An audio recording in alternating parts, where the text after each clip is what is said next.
Boys and girls, Alex here.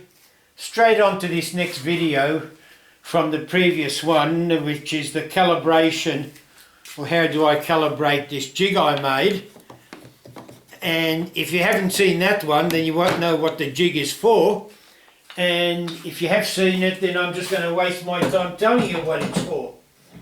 It's a jig I made to set up this sled, a table saw sled, using William Ing's 5 cut method. That's why I call it taming. I'm going to call it's called taming. It's not that I'm taming it, it's just how I managed to do it, I think, a simpler way without having to perforate the baseboard with hundreds of screw holes. Before I do and get into this jig, I might as well mention a bit about this sled, only because I didn't want to, but with my dodgy arm, I had enough trouble taking this off its perch up on above my clamps, and I thought, damn it, if it's already down here, I might as well go through some of these. I've already mentioned the skins, so I'll go through some of the stops, flip stops and stops I use on the fence. Now, let's get rid of this.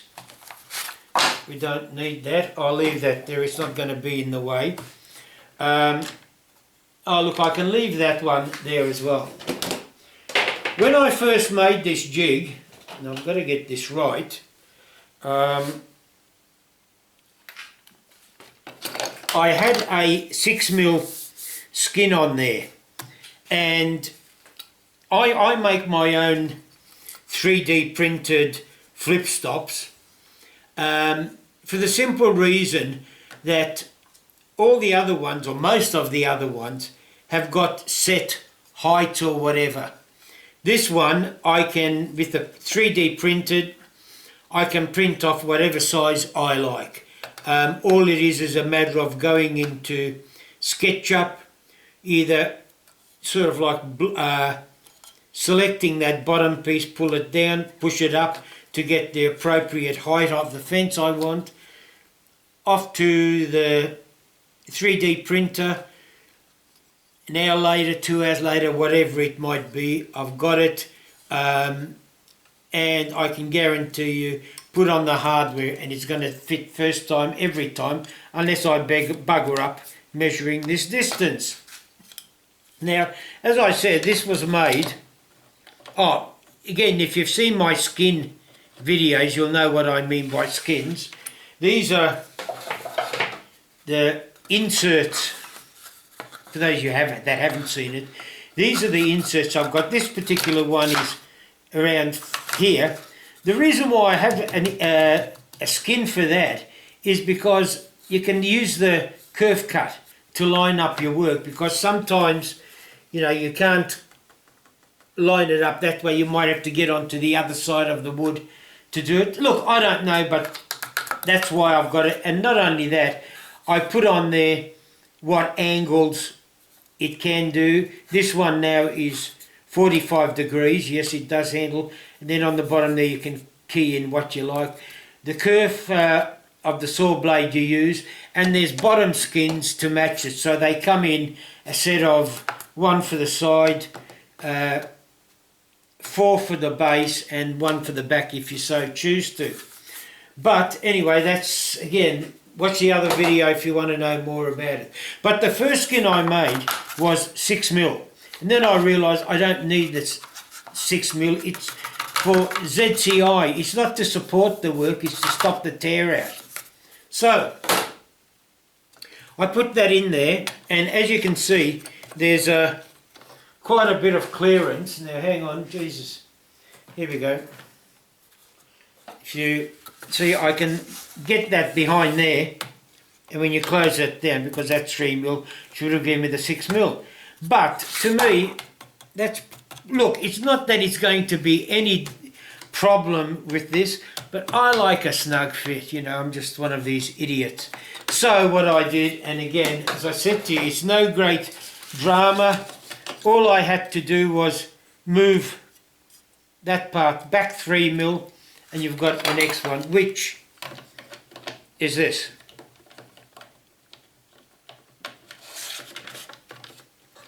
And as you can see, it's flush, flips up. It has these little wings on it, more so you can use those to measure where the hell you are. I don't know whether you can see that or not. What I do have on most of my fences, sleds and all that, I use this Incra double T-track, so I can put the scales on one and that on the other. That way I can sort of like make my scales, set my base scale anywhere I like, and according to whatever work I want. And with this I can then read off the thing rather than trying to work around all this hardware and the arms and all that. It just sticks out like dog's balls and you can measure it off properly. Now, I don't mind. I really like these flip stops. However, they are basically, one fits the dedicated track because they're usually dedicated sizes, and I am just not clever enough to make every fence for all my different jigs the same size. I don't know why, but I'm just not. So lately what I've discovered is this little Cat's Moses jig that I actually quite like.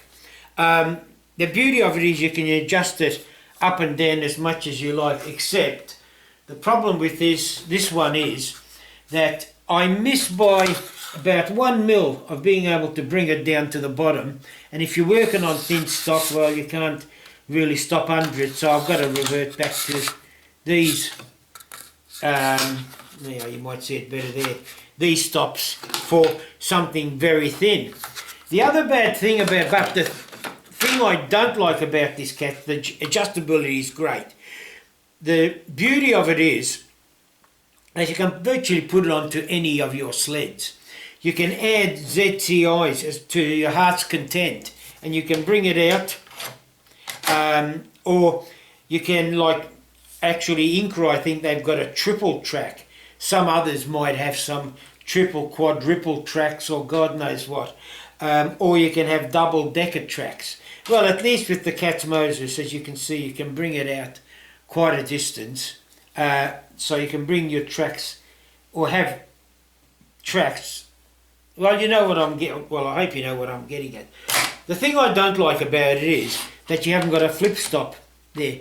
Now, Cat's Moses's thing is that, like, you know, the problem with not having a flip stop is if you use this as a stop, well and good, but if that piece isn't long enough or far too long, and you don't want to, or you have to trim it for some reason other than using the sled specifically for measuring that, you can't. You've got to actually remove that. Now, Cat's Moses option is that you bring this the fence out, set it to maybe the width of the stuff you're using, or doesn't matter whether it's the same width or not, maybe a fraction bigger, doesn't really matter. And then you can do all your normal stop work, and if you suddenly have to cut one to length, you can slip it in behind there, come on, without having to move the fence, which is well and good. But as I said, it's not much good for pieces that fall under it. Or if you happen to have a really high piece that comes up to there, your blade's not going to reach it. So what I have done, because as I said, I don't know whether you remember, but a few minutes ago I mentioned that I 3D print. Now what I've got is this little block here, which is really just this middle part without the wing. You'll notice the same hole there for this hardware. It's just that the wing's been cut off. No, I didn't cut it off, I just didn't print it. Now what I can do with this is, and well, not what can do, I can do a lot of things with it. I can throw it in the air or use it as a sinker for the fishing rod I don't have. But what I do use it for is, sorry, I'll relocate this. Let's just say you've got your cats locked in, but you have to move it so you can do some other cut, but you don't really want to lose the position. And believe me, I don't trust scales. Well, actually the scales are okay, it's my bloody eyes that I don't trust. So what I've done is I take this block, slip it up against it, snug it up, pardon me, tighten it. Now I can take my cats off and toss it to the shit house. No, just put it aside till later, do my physical jerks or whatever, then get the fence back, reload it, snug it up against that block, tighten it, and Bob's your uncle, you're back in your original position. Now a lot of you sort of say, oh dude, I haven't got a 3D printer. Well, Steph, you know, that's not my fault that you haven't got a 3D printer.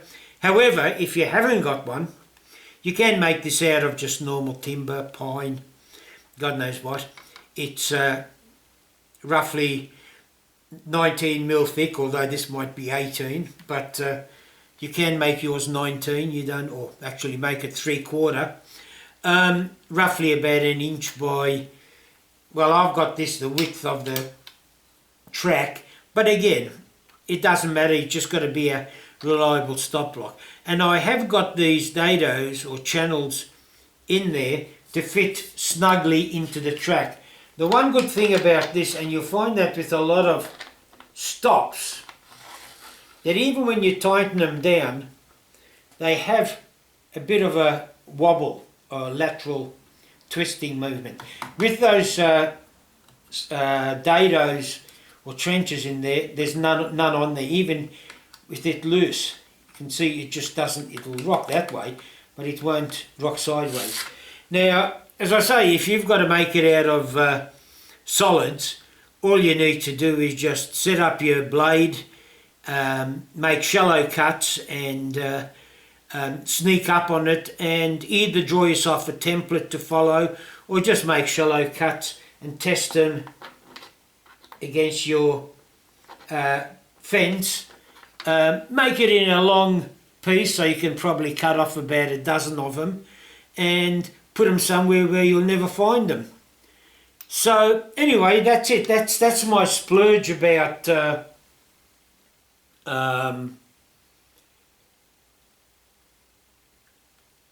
stops. Look, so sorry. I have this mental lapse. When you say mental lapses of speech at times. It's not because I've got Alzheimer's, not that I know of.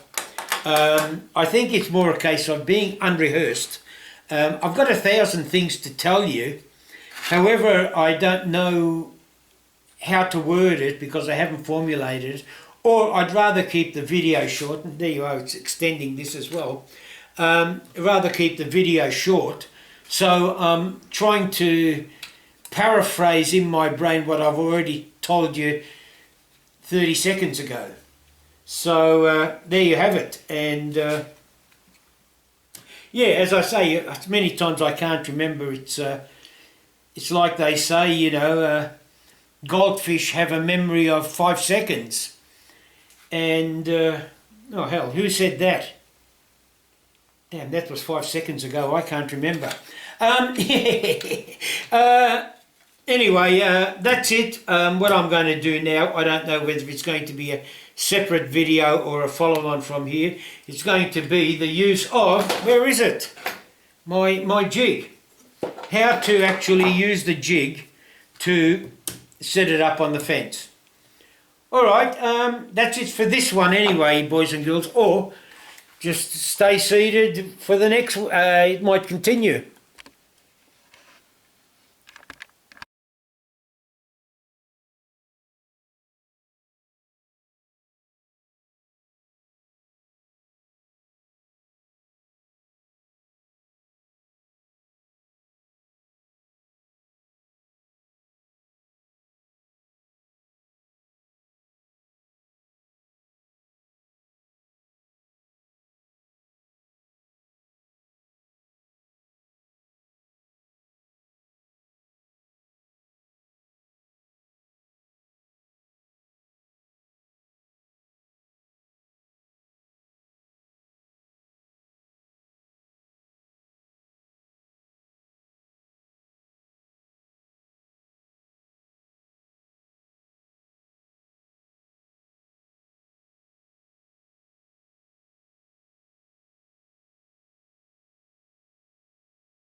Okay, I've repositioned the camera and honing in on the action that needs to be done.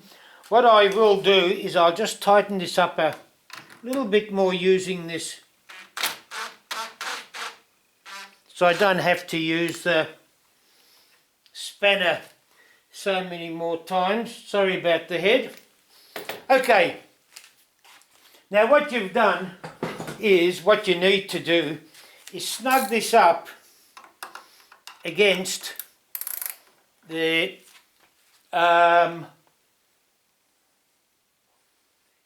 against that thing there. Hang on, I need a piece of paper.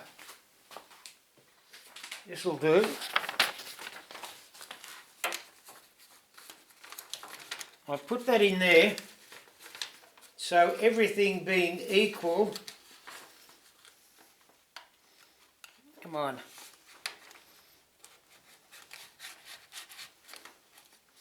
No.